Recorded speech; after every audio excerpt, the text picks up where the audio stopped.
Buen día. Hoy abordaremos el término de violencia política. Este término es sumamente complejo para abordar debido a que existen múltiples opiniones de militares, filósofos, teóricos, politólogos, juristas, etc. Y al mismo tiempo porque hay un enorme repertorio de hechos históricos en los cuales se ha registrado actos de violencia con orientaciones o fines políticos.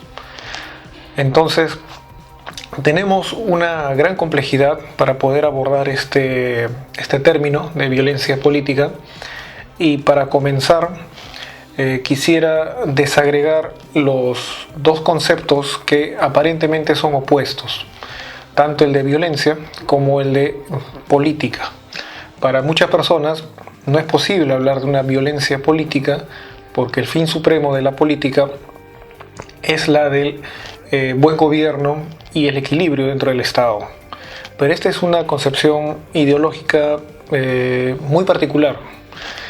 Si ampliamos un poco las concepciones o partimos de conceptos un poco más amplios, vamos a poder entender mejor cómo es posible sostener dos cosas. Primero, que la violencia política es una realidad, no es solamente un término, existe, y que al existir presenta dos características interesantes.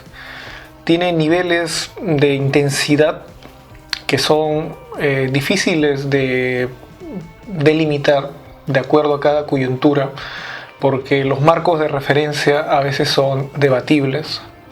Y en segundo lugar, porque existen marcos justificatorios de la práctica violenta, de la violencia política. Es decir, los que ejercen la violencia política van a apelar a una justificación, a un marco moral, a una justificación práctica, y van a buscar legitimidad, aunque sobre los hechos también van a perder legitimidad. Entonces, esta complejidad con respecto al término de violencia política, que para algunos no debería utilizarse, vamos a abordarlo de la siguiente manera. En primer lugar, entenderemos a la violencia en un doble sentido. En un sentido estricto, la violencia consiste en el daño o la destrucción, la eliminación del contrincante. Y aquí hay que resaltar de que esta destrucción, este daño, esta eliminación es física, tiene un carácter material, físico, fáctico. Este es el sentido estricto de el concepto de violencia. Pero existe un sentido amplio del concepto de violencia que refiere a otros tipos de violencia, como la psicológica o la violencia simbólica que Pierre Bourdieu desarrolla desde la sociología. En el caso del análisis que vamos a hacer el día de hoy, vamos a ceñirnos en el sentido estricto del concepto de violencia, en el daño y la destrucción física, material, fáctica del contrincante, del enemigo, de la fuerza beligerante opositora, etcétera, etcétera, etcétera. Al mismo tiempo, la violencia la vamos a distinguir en dos dimensiones. La violencia vista como el acto que se ejerce, la práctica violenta, y por otro, la amenaza de violencia, la amenaza futura de ejercer el daño o la destrucción.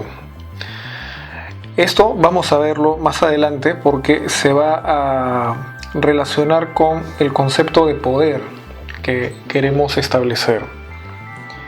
Visto desde esta manera, la violencia política, de una manera muy general, por lo tanto va a ser una relación de dos conceptos: el de violencia, que habíamos visto en el sentido estricto, y el del poder, específicamente del poder político, en el sentido como lo señalaba Maquiavelo. la búsqueda del poder, cómo incrementarlo, conservarlo y recuperarlo en alguna circunstancia en la que se puede haber perdido. Por lo tanto, la violencia como acto va a ser definido como parte del poder político, y la violencia como amenaza futura como parte del poder coercitivo, que es un componente del poder político.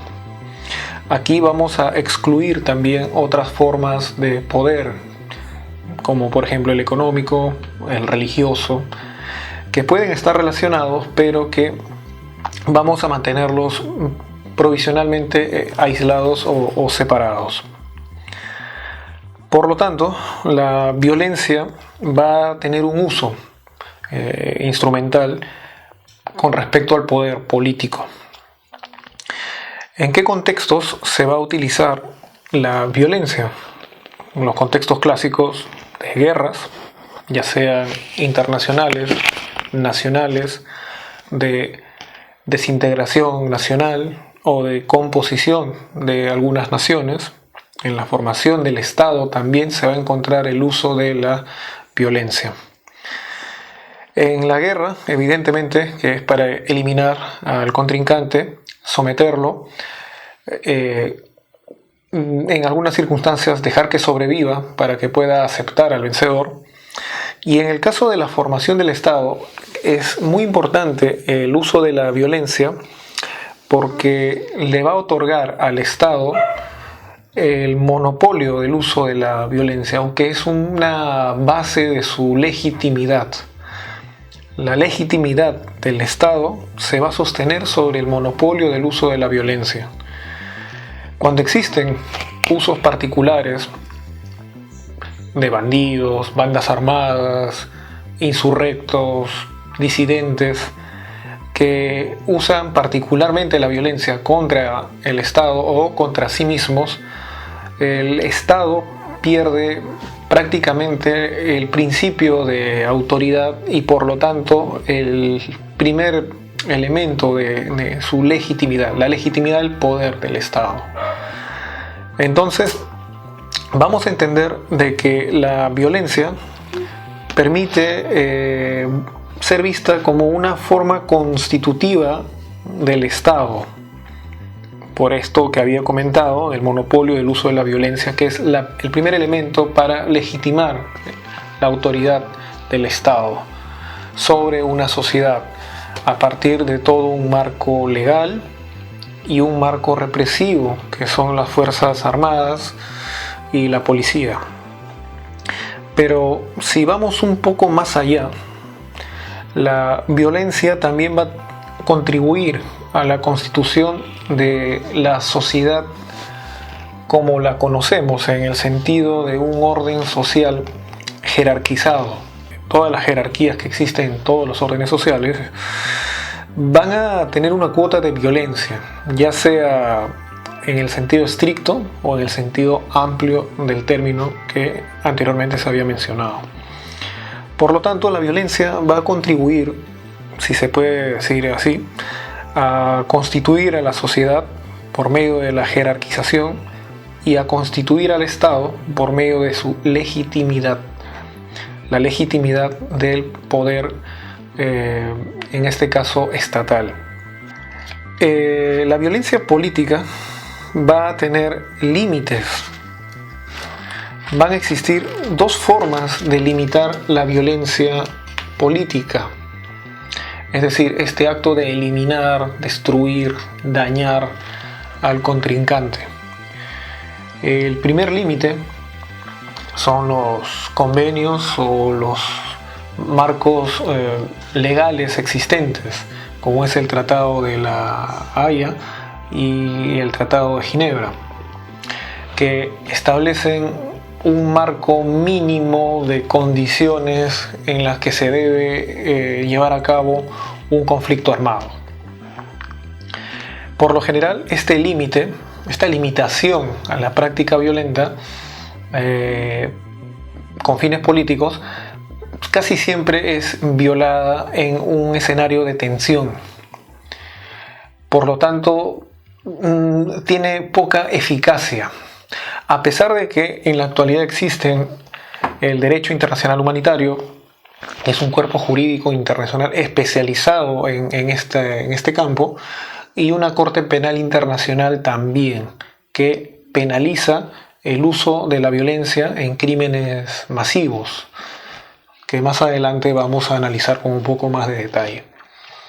Existe también otra limitación a la violencia, y que es una limitación ya en un sentido práctico. Y lo vamos a ver de la siguiente manera. Mientras más duradero sea el uso de la violencia, mientras más tiempo se sostenga la violencia política en un régimen, mayor es la pérdida de legitimidad y de justificación de esta misma práctica. Por lo que se puede generar un movimiento de respuesta violenta contra la violencia inicial ejercida por un cuerpo estatal o un grupo armado o lo que fuera. Esto es importante porque en diferentes regímenes autoritarios, revolucionarios, insurrectos, mientras más tiempo sostengan la violencia, van a ir perdiendo efectividad en la legitimidad, en el respaldo del grupo social no beligerante con respecto a los fines, las causas, las metas de los grupos alzados en armas o que están combatiendo. Más adelante vamos a ver un par de ejemplos clásicos para poder ver con un poco más de detalle este tema de la limitación práctica. En segundo lugar, esta limitación práctica también nos ofrece la siguiente perspectiva, de que mientras se elimine a la mayor cantidad posible de enemigos, contrincantes, opositores o disidentes, mayor es el riesgo de crear nuevos grupos de resistencia. Por lo general se necesita que sobrevivan aquellos que tienen que ser declarados vencidos. Por lo general los que sobreviven son las élites o los grupos dirigentes que deben aceptar su derrota para retroalimentar la legitimidad del uso de la violencia en una circunstancia determinada, en un contexto histórico específico. Entonces, encontramos usos políticos de la violencia para poder formar estados como son los estados nacionales actuales. Las guerras internas que se han dado en muchos de los países actuales que viven en paz es una demostración empírica. Se ha utilizado la violencia con fines políticos, pero también se utiliza la amenaza de violencia en tiempos de paz de manera muy interesante y acercándonos un poco a lo que sería la violencia estructural o la violencia simbólica también de Pierre Bourdieu. Es decir, de que van a existir prácticas violentas justificadas, aceptadas, legales y legítimas, como por ejemplo poner en prisión, detener a un criminal que haya asesinado a otro ciudadano. Esa práctica de extraerlo del seno familiar o de su grupo social y encerrarlo durante tanto tiempo o condenarlo a muerte, porque la pena de muerte todavía existe en algunos países, es una práctica violenta, pero que es legítima y legal.